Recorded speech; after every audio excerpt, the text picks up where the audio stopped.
Hi, today I'm here to talk to you about nukite or finger spear. Now as I was coming up, we always trained to make the first 3 to 4 fingers, depending on the instructor, flush, and you struck with the very tips of the fingers.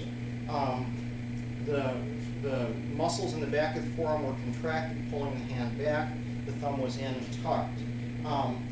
This particular position I found when I tried to use it to create actual force. I'd use it on targets. Often my bent fingers collapsed back and I ended up with sort of hyperextension injuries in my middle fingers.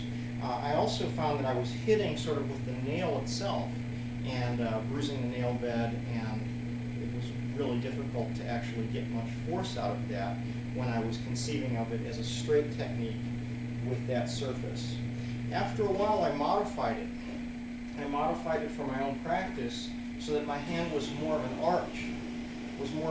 And I was striking more with this surface, the fingertip surface, so that if I was striking in this way, it was a rounded motion, or this way, also a rounded motion. I could generate much more force with that modification. So again, the trajectory was more rounded, hitting more with the tips of the fingers, not involving the nails or the nail bed, and no longer had the problems with hyperextending my fingers as I'd make contact. I'm going to demonstrate a basic break today. Just got a piece of pine. It's marked because this was a piece of scrap pine. I don't really do a lot of breaking, so I don't spend a lot of money on wood that I'm going to break. And if you're going to do any breaking, I recommend going to the scrap yard. I'm going to adjust the camera, and I'll show you this this break using this alternate form of nukite.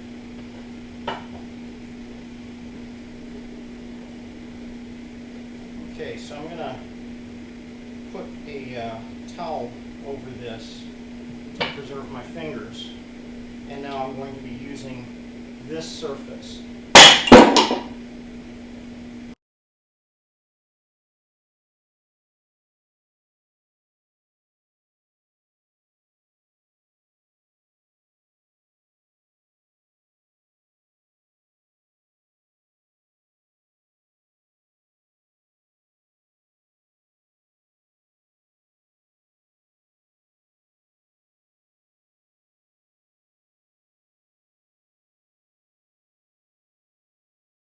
Alright, so even though I think I've established that it's possible to create some good force using finger spear, the question is whether or not finger spear itself is really worth practicing.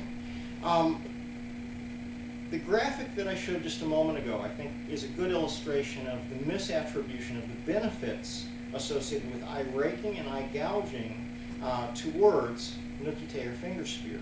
Now there's some exceptions. There's issues of nomenclature and whatnot where people will talk about finger spear in relation to this articulation of the fingers in, say, sanshing, after maybe driving a palm heel into a jaw and articulating the fingers into the eyes.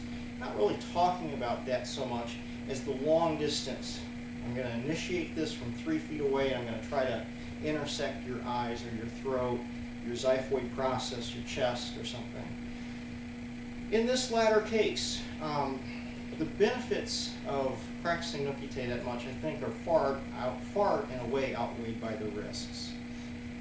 The risk for practice, so in order to develop the ability to really use it, I've got to do training that involves hitting things, I've got to do training that involves targeting, I've got to make sure I'm doing it reactively,